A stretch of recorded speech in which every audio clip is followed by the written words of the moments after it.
Have you ever opened Instagram and instantly felt behind? Someone bought a house, someone got promoted, someone launched a business, someone is traveling the world, and you're just trying to keep up. It doesn't even make sense. You weren't thinking about your progress 5 minutes ago, but now it feels like you're late. Late to success, late to stability, late to becoming who you thought you'd be by now. You feel small. You start questioning your timeline. Should I be further by now? Did I make the wrong choices? Why does everyone else seem so certain? You don't say it out loud, but there's this quiet pressure, like time is moving and you're not moving fast enough. And the worst part?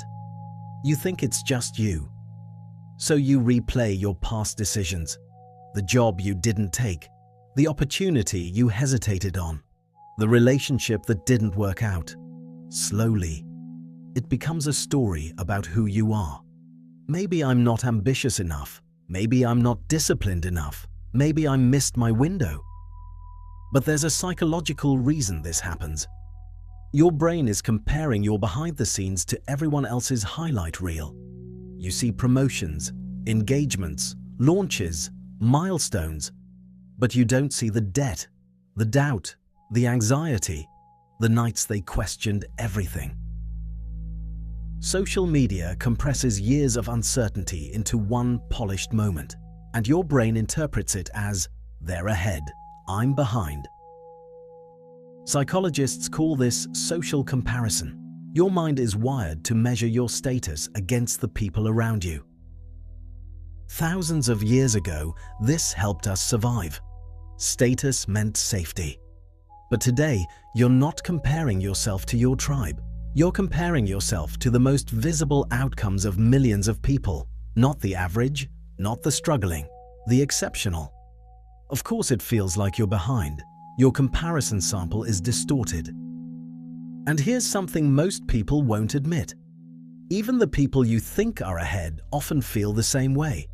The one who got promoted worries they're not qualified. The one who bought the house worries about the mortgage.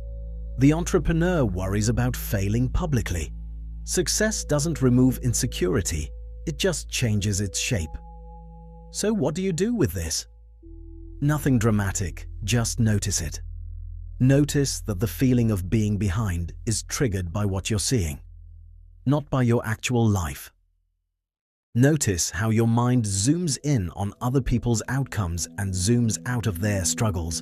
And then it does the opposite to you. It zooms in on your doubts, your delays, your unfinished progress.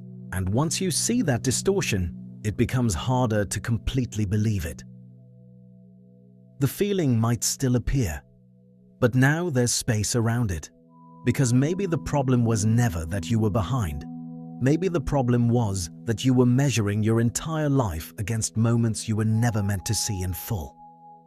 There is no universal timeline. There are only visible milestones and invisible journeys. You are living an invisible journey while watching everyone else's milestones. That's why it feels uneven. Not because you're failing, but because you're human. The reason everyone looks more successful than you is because you see the surface of their life and the depth of your own, and depth always feels heavier. But depth is where real growth happens. And before you leave, just take a second. Notice how often you move through your day without pausing to understand what you're feeling. Most of us try to fix emotions quickly, silence them, distract ourselves from them, outwork them. But understanding them is different. Understanding creates space, and space changes how heavy things feel. The goal here isn't to become perfect, or endlessly productive, or emotionally invincible. It's simply to see yourself more clearly. Because when you understand why you react the way you do, why certain thoughts repeat, why certain patterns show up again and again, you stop fighting yourself, and that changes everything quietly. Real change rarely starts with a dramatic decision. It starts with awareness. If this resonated with you, subscribe for more psychology that explains your life. Understanding is the beginning of change. And tell me in the comments, have you felt this recently?